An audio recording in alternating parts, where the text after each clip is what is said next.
In Chilliwack, BC. Or St. Peter's, Nova Scotia. It could be Michelle. Or Mark. Or Jen. But whenever, wherever you order that cup of Tim Hortons Premium Blend Coffee, You know that it's always Always. fresh.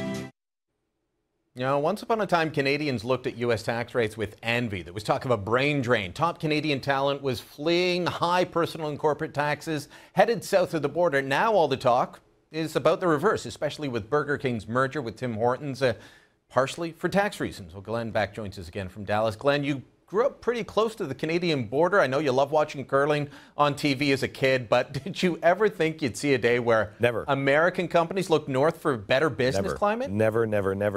I grew up in Bellingham, Washington, 45 miles away from the Peace Arch in Blaine, just right down the street from Vancouver.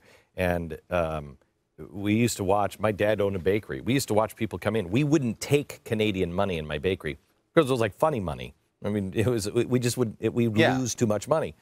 And just about 4 or 5 weeks ago, I walked into a Starbucks and I looked at the price of a CD that they were selling, and it was $12.95 US, $12.95 Canadian. And that was a huge wake-up call. And I said that to my audience. I said, you better wake up. Look what's happening here. Look what the Fed's doing. And look at the brain drain that is now happening. And our government, in the most insane thing I've ever heard, is trying to say we have to force these companies or penalize them if they try to leave. Any country that builds a fence, be it actual or virtual, around their borders to keep their citizens in is going in the wrong direction. I want to bring up the tax rate now. So the United States corporate tax rate is 39.1%. In Canada, this is an average combined provincial and federal one.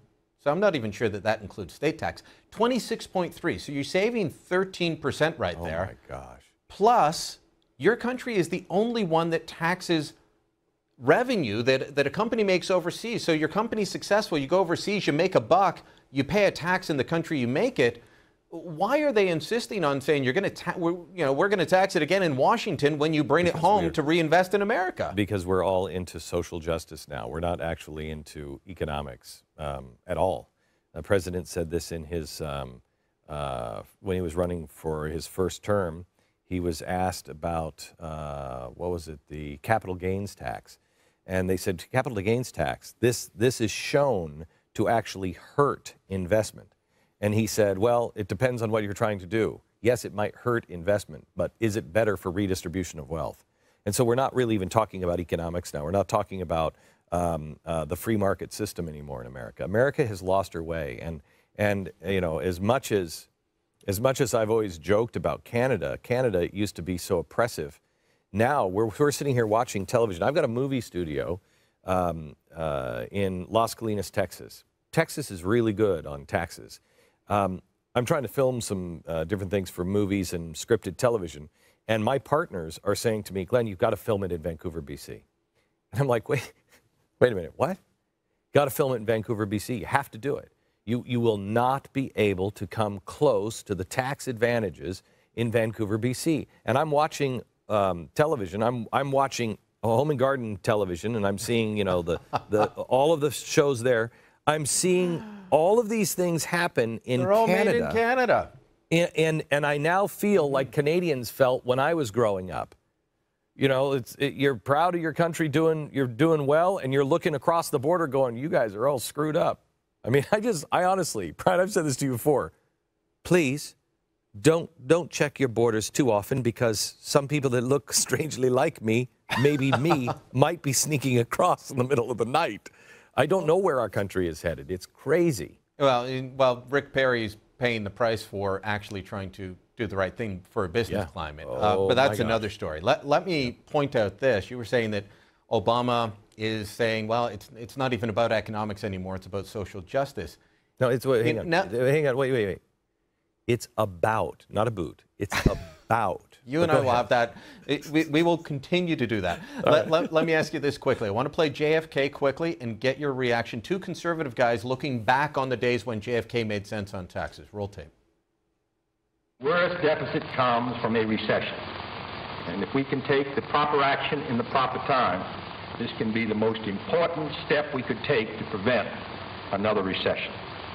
That is the right kind of a tax cut, both for your family budget and the national budget, resulting from a permanent basic reform and reduction in our rate structure.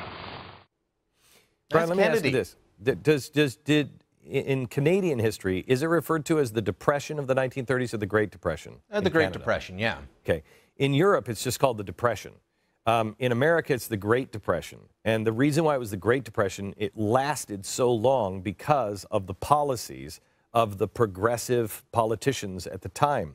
We look back on that era as FDR saved us. FDR kept us in a depression for 10 or 12 years.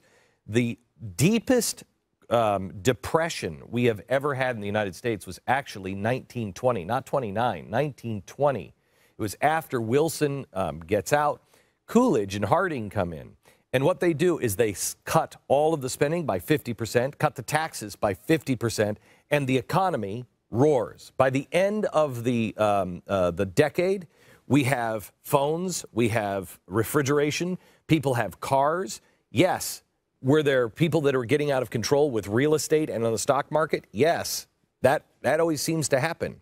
But what the lesson that should be learned is when you cut taxes, you turn on the engines. Look at how many people's lives were changed in the 1920s. Well, and look how many were destroyed in the 1930s and are being destroyed now.